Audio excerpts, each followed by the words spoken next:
I had tea that night with the program director in Gaza of PCRF, and I've known him for years, and I know his family, and they were going on a little walk on the beach on Saturday morning at 6 and asked if I would join them. Great, it's beautiful. We were walking on the beach and then about 6:30, when we were ready to turn around, we saw all these missiles coming from Gaza going towards Israel in all different directions. No one had any idea that we talked to on the beach, and the people I was had no idea what was going on. They thought they were misfiring because they were going in all different directions. You could see that I didn't even know exactly how the Iron Dome worked, but you could see the Iron Dome interceptions. Yeah, and so I never had a clinic, that was the trip right there. And Ramona, I got to know Ramona, and we were about 4 days in the Marna House Hotel. And PCRF was working with other NGOs, and then after 4 days went to our first UN facility, and then went to several after that, and kind of were with a group of humanitarian workers, most of them staff of different organizations. So talk to me about what was going through your head, especially as the days progressed and you realized that your mission was thrown totally, it went totally haywire. What was sort of the psychology of your head? Well, what was your initial reaction to all of this? You never think you don't think it's going to be as big as it was, really. Yeah. And, let me think back. Really, it's just, you just do day to day. I'm pretty kind of a cup half full person. We just stayed safe. I have a sister-in-law who's Palestinian. She's like, stay away from the windows, go to the corners of the room, and so I would just do all that in the room that I was in. The staff at the hotel, I've set up a GoFundMe for one of them. They were just wonderful. If we were sitting near a window, Ramona and I, and the window started shaking with a bombing, I'd run to the center of the room. I wasn't like hysterical, but they'd be like, no problem, sit down, have some waters. They're just so very calming. And then you just go with the next thing. I mean, I think, yeah, I mean, I have been evacuated out before. We From were Gaza? in Lebanon on a family vacation in 2007, was it? Anyway, and initially we thought we were arranging to leave the Rafah border later that week, that first week of the war. And then as the week progressed, the Rafah border was bombed and closed. And so then plans changed as the week went on. So tell me a little bit about how things ended up unfolding. I understand you were there for quite some time. How did you ultimately Yeah, end up getting yeah, out? we were got there October 6th and then left November 1st. And so we just went, our first UN facility. We met some other Americans that worked with Doctors Without Borders and Catholic Relief Services. And then there were just about 50 of us. And so we moved like the central world kitchen moved. You're in a caravan, you have UN and MSF vehicles, and they're all labeled and they know where you're going. And so all the things that we did are the things that people are now doing and not safe doing. So at the time I felt very safe doing that, but it's so scary now that it's not really safe to do that. And then we just stayed in our enclave. First, we were in the basement of a building in Gaza City, and then and then they ordered evacuation of Gaza City. So we left. It was a little hectic and confusing. We had to get a ride with that person I walked on the beach with, Suhail, the program manager, because we didn't have a vehicle and we weren't in anybody's car, and we just didn't want to use him because he had to drive us there in a caravan, drive back without a caravan, and then figure out what to do with his family. So that was not the best. And then after that, we worked with we got in with Catholic Relief Services. So then we went to a UN vocational school, and there was a lot of attention called to us, especially if we waited at the gate with MSF vehicles, and people expected that they were offering medical services, but they didn't have anything. We had nothing to do any medical services. So we moved from the building to the car, and then we went to another UN facility, and we were basically in a parking lot for about 3 weeks. And that was interesting. I mean, you have an international community, different ages, different cultures, different religions, and we're all trying to set up a society with limited resources. It was, so much you'd write a sociologic paper on it, but it was interesting. What were some key components to success of creating this sort of microcosm of a society in the middle of a war zone? Well, I mean, these are humanitarian workers. Right. So everybody's a little selfish sometimes, but we started working together. We started doing meals together. Initially, it was my organization stuff and your organization stuff, but we have limited resources. I mean, we would order out for food, sometimes cooked food, and that would come in. But, within weeks, you could order the food. You didn't know, like, where has that chicken been? There's been no electricity for 3 weeks. Where has that chicken been? And then you can't get a taxi to bring the food for you because no one has any fuel.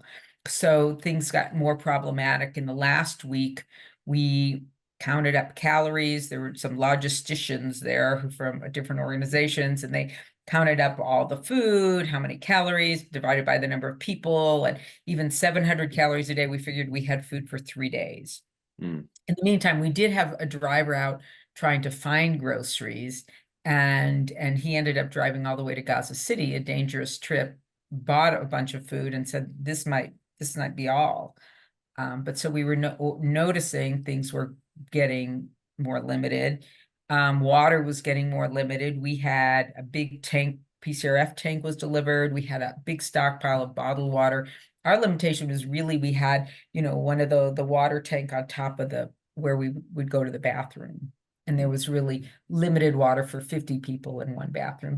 But outside in the rest of the facility were thousands of people and coming in every day. And one of the finance people from PCRF was out there with his family of 50 extended relatives, and he said 300 people are sharing a toilet there, and there's not water being put in the toilet. So it was, we were definitely living in luxury. Really, we had food, we had limited water, but not terrible, and definitely drinking water. Now, you're obviously familiar with the Levantine region and the sort of innate instability of just that part of the world. Talk to me about, at what point did you really realize that this was a different war, that this was going to be more prolonged and more violent than the ones that preceded it? Well, I think that when you start, and we were secluded, we weren't getting much news. I could use WhatsApp on my phone and local calls, and that was about it. So some people were, eventually the last week we had some Wi-Fi that we shared, like 8 people, Bluetoothing into somebody's phone because we only had limited Wi-Fi. But just the resources being limited. In the beginning, I'd ask Suhail, that person, like how if they're, how much fuel do you think hospitals have? How much food do you think that people can sustain themselves with? And he thought a month, and it ended up being, probably more, but still the food was limited from the get-go. And so that was more than I thought. But people there are so accustomed. I mean, they have you probably know, they have rolling blackouts every day. It's part of life. And every time I'd visit, I'd say, hey, how much light, how many hours of blackout do you have in a day? And it would range from 2 hours of electricity and 6 hours off to, whatever. And so they have some accommodations for that. They're used to that. When you saw people moving into like this vocational school, they moved in, they found every resource they could, they got bricks, they immediately set up their little family home in this. I mean, there's so much, I don't think anyone expected to last so long. They were ready to move. I mean, when I think of here, if you're in an area where there's a fire, you have your box of your, family heirlooms and blah, blah, blah that you take. Well, these people bring their mattresses and their cooking pots and their stoves and their, real necessities. because they know they're not going to be, wherever they end up, they're not going to have those. What exactly was your day-to-day communication with family back home? Any just the outside world outside of Gaza? Yeah, so I have a little device that doesn't have a SIM card in the US. And when I go there, I try to get a little SIM card for local calls. And then usually I'm dependent on the internet and Skype and WhatsApp and things like that and email. But so this time we did lose internet for a bit at the hotel, and they got me a second SIM card, and so I could do WhatsApp most of the time, but there'd be blackouts. You'd be doing it and all of a sudden you didn't. Somebody else's phone couldn't do WhatsApp, and so they used my phone, and some phones could get, like one time they said all the cell service was wiped out, and I could get a text through a Spaniard who was on a Spanish thing, and I could get a text through that way. So it might be out 36 hours. I would just try to get a text out. I kept telling my husband, no news is no news. It's probably the cell service, not, that I'm dead or something. I didn't say that, but it's the underlying theme. But so it really varied. I would send, I don't know if you know Stina from Colorado Public Radio. Mm. She's the Western Slope person. So she was, I did a whole bunch of interviews when we were in Gaza City and I had internet access. And then I didn't have any internet access really, other than that little bit that was choppy. So I would send little audio clips to Stina. So when I would record them, and then I'd have to kind of walk around a certain part of the parking lot that had better service. And then I have to wait and wait till finally this little clip went through. So I would send a lot of little clips because Hmm. if I talked a long time, it would just never go through. Yeah. Yeah. So it was limited. We were in that parking lot for 3 weeks and then moved, and we had to split up as a group a little bit. The Doctors Without Borders people got somewhere, a spot, and said, well, we were like 8 people of various organizations in 2 cars with Catholic Relief Services and like I said, various organizations. So there was the big group of Doctors Without Borders, MSF, and then there was our smaller group, and then a couple other scattered people. So they didn't have room for us. So we went to well, we went there for a while we figured out a spot, and then we were in Gaza City, just right in the city. A little worried about, who our neighbors were. But and then I would periodically wake up in the night. We were just sleeping on the floor, on mattresses on the floor in a clinic. And yeah. And so I would periodically wake up through the night and just check my WhatsApp, because that's when my husband Paul was awake. And he sent me an email from because I couldn't check email. He put an email, copied the email onto the WhatsApp, and it said, it was a letter from the State Department. You might be getting out in the next few days. Be ready, we'll let you know, or something. And so there was a person at the State Department that the 5 of us Americans were supposed to be in contact with. And, I was telling her we're running out of food, what's going on. And so I let her know, and I go, is this just the Americans? Will the other people get out? You just have no idea. And because we were with people from Africa and Italy and all different places. So she said she didn't know, she would look into it. And so my sister-in-law checked the Rafa's Facebook page, and it had the list in Arabic of all the people who were on the list for the next day, because it was like 2 a.m. and she saw my name on the list. So she let my husband know, my husband let me know. I contacted the State Department person, what's going on, da da da. She had no idea. She goes, I'll look into it. And so in the meantime, these other people are all getting phone calls from their embassies saying, your name is on the list, be at the border tomorrow morning. And if it hadn't been for my sister-in-law, I probably would have gone, because everybody was going and that was our ride. But, my State Department contact knew nothing. And that was probably the biggest disappointment, was like, this is our person who's supposed to be taking care of us, and she's clueless. And a couple of the other Americans also had another contact, because they were employees and, kind of more permanent residents. and they heard from them too that we should go to the border. So then we just went to the border and ended up that the whole group of 45 of us or something were all there, and everybody got through except a, a couple people, one West Bank humanitarian worker who was in Gaza but was trying obviously to get home to the West Bank. And so because he was a Palestinian, they did not let him out that day. 2 weeks later, he did get out. He went on his first airplane ride to from Cairo over to Amman and then to the West Bank. But and then another woman who was married to an Italian but did not have Italian citizenship, but she was there with her young daughter, and her young daughter could have gotten through, but she could not. I think she eventually did too, but yeah. Other than that, we all got out. It's like 12 hours going from the beginning to the end of going through the Rafah border, and took hours just for them to start reading off the list. There were a couple of fights broke out because people were so desperate, and people don't stand in lines there. So Yeah, anywhere. so even when they started, it just took so long to get control, so that once they started calling names, the people whose names were called could actually get to the door. But yeah, it was a process.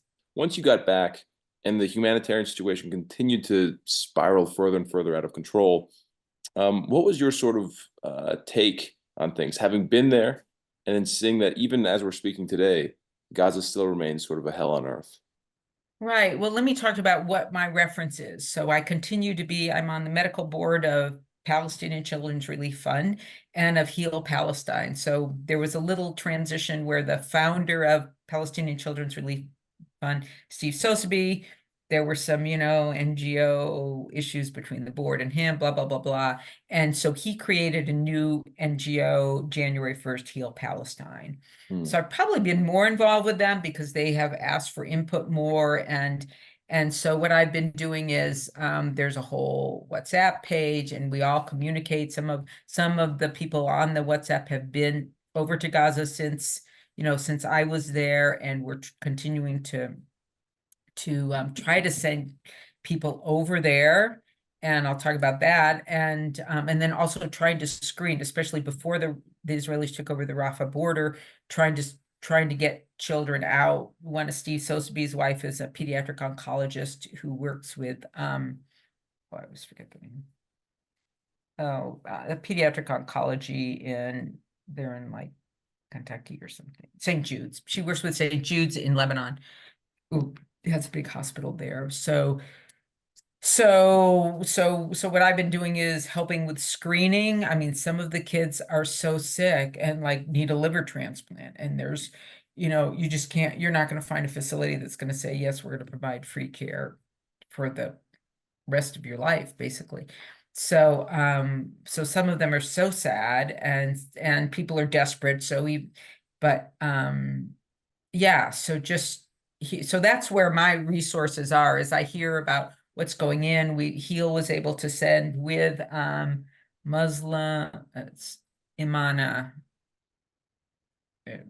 Muslim Association of Medical Association of North America.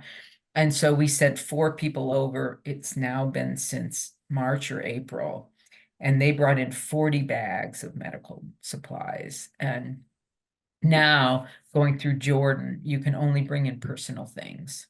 You can't go in if you have family members who are Palestinian. So they said grandparents, and I asked, well, I have cousins. My father's from southern Lebanon, and many of his older siblings, before there was an Israel, before there was a border, moved into, that area and then had to leave. And most of them are in Jordan, some of them are in Syria. So I have first cousins.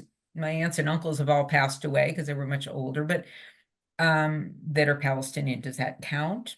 I don't know, because it's pretty arbitrary, right? So anyone with Palestinian heritage can't go. You can only bring a personal bag.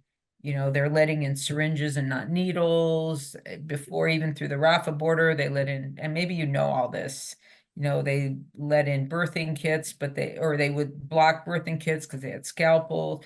So just hearing from people who've been there, and knowing the limitations, emotions, it's frustrating. It's just frustrating. It's just terrible. The first case of polio, I mean, their immunization rate is so much better than the US. I used to ask whenever I saw a child, well, how's it, because that's basic pediatrics, are you immunized? Everybody's immunized. They looked at me like, are you nuts? Who would not get immunization? And so, yeah, the first polio case is a 10-month-old because they were born right when the war started, right? Mm. And so for everybody under the age of 10 months is at risk for polio. And it's so sad because they are a population that realizes the importance of vaccines and preventable diseases and measles. There's some measles, there's all these infectious diseases. So it's just frustrating. I mean, there's physicians lined up, medical workers lined up to go, and HEAL can get in, because it's all through WHO, and four people every 2 months. I mean, it's nothing. And what can you do there if you don't have supplies, if you can't bring in medications? It's astounding in a terrible way that this is happening now, that genocide can happen in the 2020s, The word genocide, obviously, it's been a term that's been lobbed back and forth, and obviously people who are, Zionist apologists and so on and so forth have argued against it. I'm curious from, after what you just laid out, from a purely medical standpoint, talk to me about what you think about the label genocide as an apt definition of to describe what's happening right now. Right. So part of, and I do speak, now before it was on the news, now it's on, to the local Kiwanis Club, but I'll still speak to anybody. But we think of, oh, they say they're targeting Hamas with these bombs, but the lack of humanitarian aid targets civilians and specifically targets children, right? And so that is what I consider genocide, when you are targeting a general civilian population just based on who they are and or where they live or whatever. So that to me, and trying to annihilate them. This is how you annihilate people, right? You take away their medical care, you take away their food, their water. That is trying to annihilate a general population. That's not targeting Hamas. I mean, Hamas, these are young men like you. I mean, you survive on, very little, right? You have no medical needs. You have no chronic diseases. So you are targeting the most vulnerable. And we see that in the deaths, over 60, about 60% that we know of, because there's probably more children in the buried population than there are adults, are women, children, and elderly.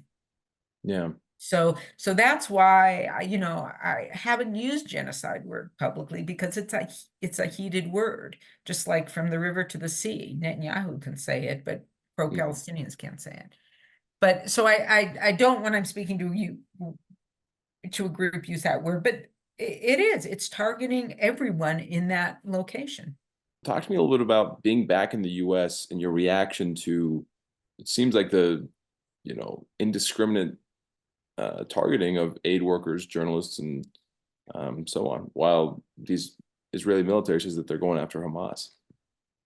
Right. It's, when we had a meeting about, with HEAL about our next planned missions going in, and so people who, had contact immediately of healthcare workers working there said, you have to, first of all, it's not just, I don't even know if they let me go because I'm so old, but it's that you might run out of food as an aid worker. We're not going to get whatever aid's coming in, and they limit how many pounds or how many kilos of food, personal food, that you can bring in. And you have to stay a month. So you can't bring, I mean, I'm a backpacker. I can barely carry a week's worth of food. I can't carry a month's worth of food, and I'm carrying the lightest food ever that needs water, right? So that's, they are now, before it was, yeah, you're going to go in, you're going to not have the medical things you need. But now it's like, you might not have what you need. You might have to hide for your life too, because of that targeting. And so it's added a whole new dimension to these volunteers who are lining up to go in, is that it's, you might not survive. You might not have food and water. It's, yeah, it's incomprehensible, but people support Israel. I don't understand it really. Yeah, so I mean, for example, like what was your reaction to when Netanyahu came and spoke to Congress the other day and got, for the most part, a pretty widespread standing ovation? Well, when I first came back, the Hickenlooper actually talked to me for half an hour, and he seemed very thoughtful and very receptive and trying to figure things out. And Bennett's office too. I mean, it helps that like one of the people in Bennett's Western Slope office used to be my patient. I mean, when you get old enough, yeah, and Hickenlooper's office staff, she was my yoga teacher. It's the Mm. Western Slope. Everybody's Yeah, of connected. course. That's how it is. Yeah, but then I don't see anything. I don't see anything. And so it's it, part of the thing of Congress is something, for years. I mean, APEC, they all go to everybody with Bernie Sanders goes to APEC Mhm. conferences and things. And so it's disappointing, but not surprising. And I don't know. I mean, I think that if any good comes out of this, it's that the general population is more sympathetic, realizes the plight of the Palestinians. And some of what I try to do when I speak is I'm not political, that I'm not anti any religion. My mother was Jewish, my father was Muslim, I grew up Methodist, they're all right there in my immediate family. Yeah. So, I say I was born to be a Unitarian. But just that I try to describe the situation that people have lived under since I've been going in 2010. And it's an unsustainable situation. And so this eruption of Hamas it isn't a surprise. Of course, it's like astounding how, what they did. I can't even imagine. I'm sure you've seen those big cement walls. They're the same as in the West Bank. To push one of those over, I mean, I just can't imagine. But or several of those.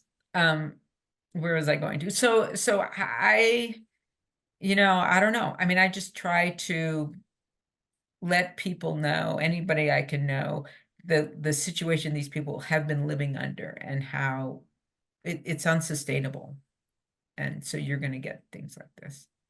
Being that you're in the Western Slope, which is just generally a more conservative place, how has it been for you as you've spoken out about not just your own experience, but the wider situation in Gaza? Have people been, for the most part, receptive or not? Well, first, I want to say that, it was in the news that I was stuck there and all that. And coming back, people I don't know, people I barely, had contact with in the hospital or something, everybody has been so sweet, really, so nice about, I'm glad you're back. I'm glad you're okay. Some very fundamentalist Christian church, he said, you were on our prayer list, just very, very, very receptive and very nice. And I've been really, grateful for that. And I haven't had really most of the people I speak to are like, wow, we didn't even know. And like I said, I don't speak for Hamas. I'm not political. This is the way people live. This is what it's like now with lack of humanitarian aid. I just talk about that. And so people are receptive to that. Yeah. I did have one doctor when I spoke to the Mesa County Medical Society that was, I don't know, he said, I mean, I show a picture of like, before the war, here's an isolate in the border intensive care unit with 2 babies. So before the war, every hospital is 150 to 200% at capacity, because last year when I went in 2023, PCRF was looking at hospitals in the West Bank and Gaza, and I was looking specifically at pediatric units, what they needed, who was in the most need, where we could funnel some funds to help them. And so it was fortuitous because I have pictures and I know what the hospitals were like before the war. And they're over, you have a 50-bed pediatric unit and they have 1 oximeter. And then usually I say, raise your hands in the audience, how many of you have an oximeter at your house? I mean, since COVID, we do, and I'm sure most people do, many people do, especially their older audiences. But yeah, so just letting them know that and sticking to that. I've had really good receptions. But this one physician, after looking at the picture of 2 babies in an incubator and then 5 or 6 babies now in one of the limited, hospitals that's open in South Gaza. And he says, well, that doesn't move me at all. And all these people deserve this, basically, which was astounding. But in a sense, made me look better because he was so crazy, Yeah, so crass. My God. Yeah. Yeah, I know. He's a psychiatrist in town. Can you believe Try that? to avoid that guy for my psychiatric problems. I know. You think, boy, empathy, isn't that part of Yeah, your maybe not your strong job? suit, fella. I don't Yeah. know. But I anyway, but he's the exception. Everyone else has been very open and receptive. And this is the first one I've done in Grand Junction, but held signs up at, 25th and Patterson last weekend. And I stood next to a woman who's from a very fundamentalist Christian church. And that was the one who said she prayed for me, but other churches did too. And just, it was interesting. She was really talking about why fundamentalist Christians are pro-Israeli, but they should not be, because and she had all these biblical, she's like a biblical scholar. She had all these biblical references. So I might speak to her church too. So I've had, overall, it's been a very good reception in a conservative community. And I hope that just raising the thing that, wow, one of our neighbors, this happened to them, is kind of raises some awareness. Yeah, I think physical experience probably helps validate what, for other people, this thing that otherwise seems very abstract because it's occurring on the other side of the planet. To have a neighbor who experienced it firsthand, I think it sort of makes whatever you're seeing on the news, it makes the headlines more tangible. So Right. I'm curious though about, so for instance, a Palestinian friend of mine shortly after I left the West Bank reached me and they said, that she feels like one of the hardest things about being a Palestinian is that it doesn't seem like the world really recognizes their humanity in equal measure to the Israelis, for instance. Can you talk a little bit about, if as Americans you think that there's a bit of a shield of sorts ideologically that sort of prevents us from seeing the humanity of Palestinians, just generally? Well, I think we grew up watching the news, and when I grew up, Israel had, they had invaded my father's hometown. And in fact, we were trying to get to that hometown when we were evacuated in 2006 or 7, I can't remember. Anyway, so our news has always been biased for Israel. And so I think that's who people feel more comfortable with. I mean, everyone has a neighbor that's Jewish or something, and they seem to be okay people, but not many people have neighbors who are Muslim. So yeah, I mean, and your friend voices what I hear I've heard from many Palestinians. When I was in the hospital doing a tour in 2023, some guy on I don't know, he's a doctor, I don't know what his medical role was, but he hands me this little folded up pieces of paper and says, don't open it till you leave. And so I'm like, well, this is interesting. So, I'm in there with this Gazan social workers, and we're like opening up this paper, and it just said, tell Americans that we're not all terrorists.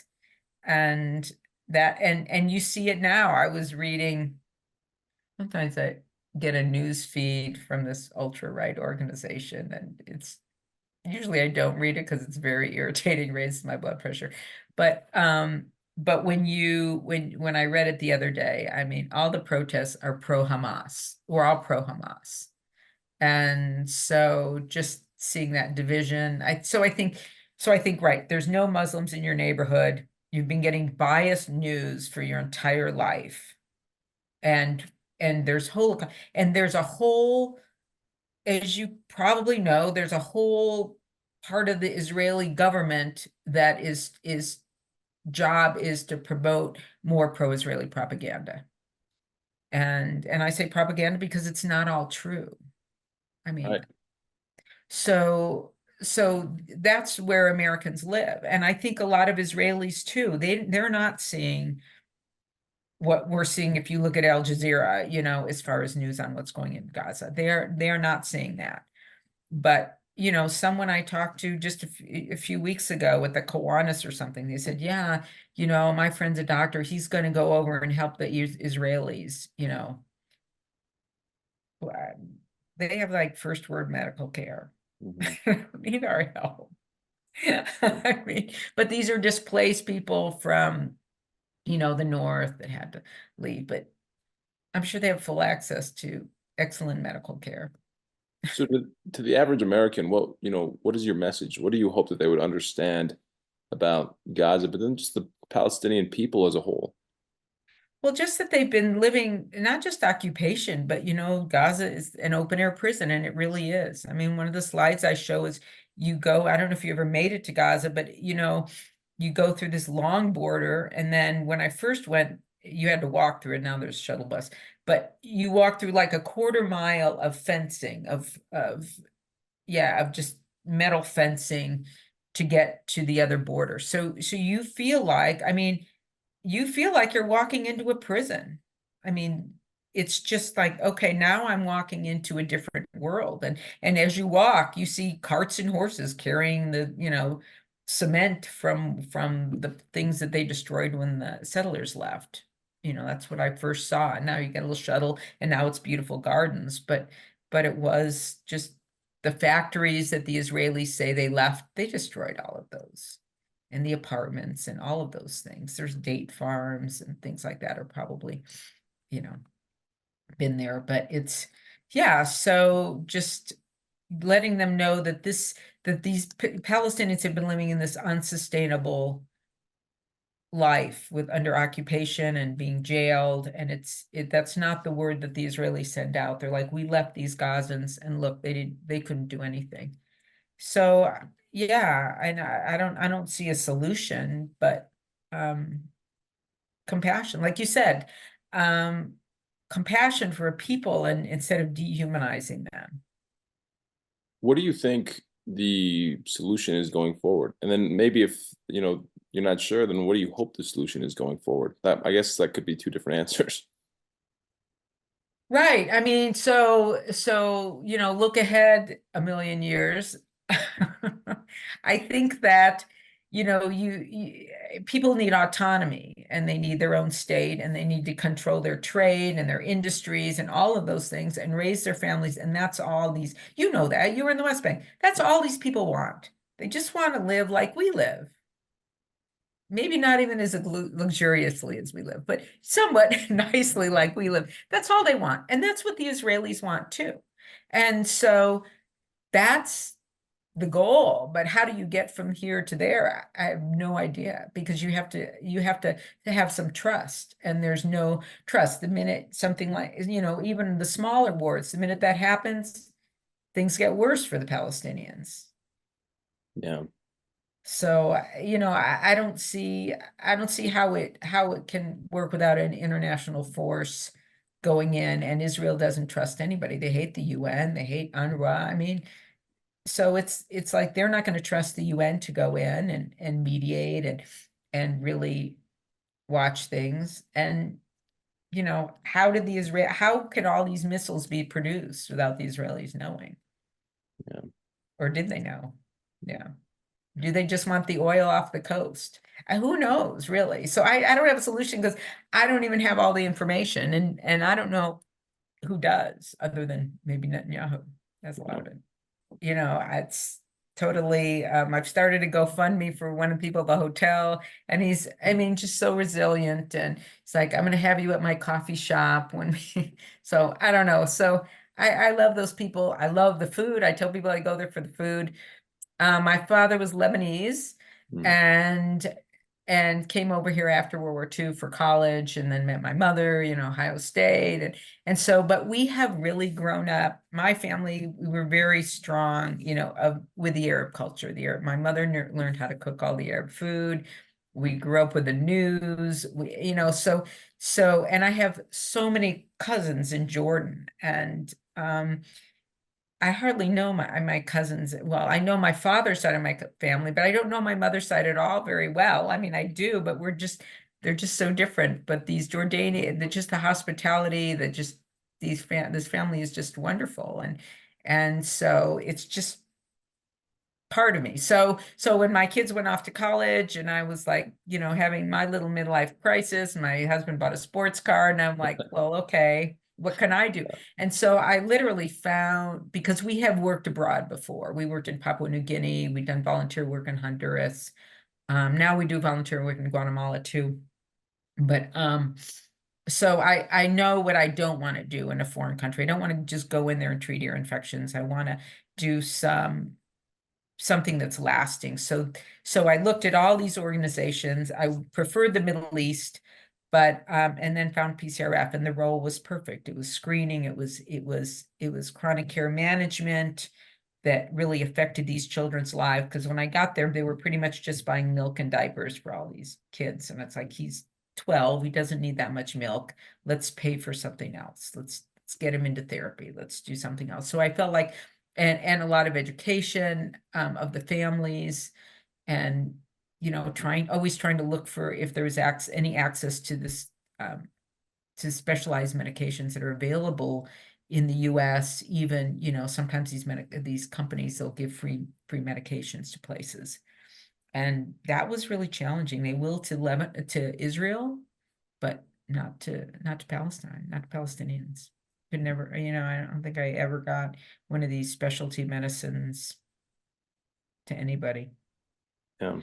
But anyway, so that was the appeal for that, is that you're making more of a difference than when we went to Honduras. We hand out vitamins and worm medicines, and that was good for a week, you know, but then I felt like I was doing, and then in creating the bonding, it was such a wonderful organization, and what they did was just really just for people. So Yeah. yeah, and then I got hooked.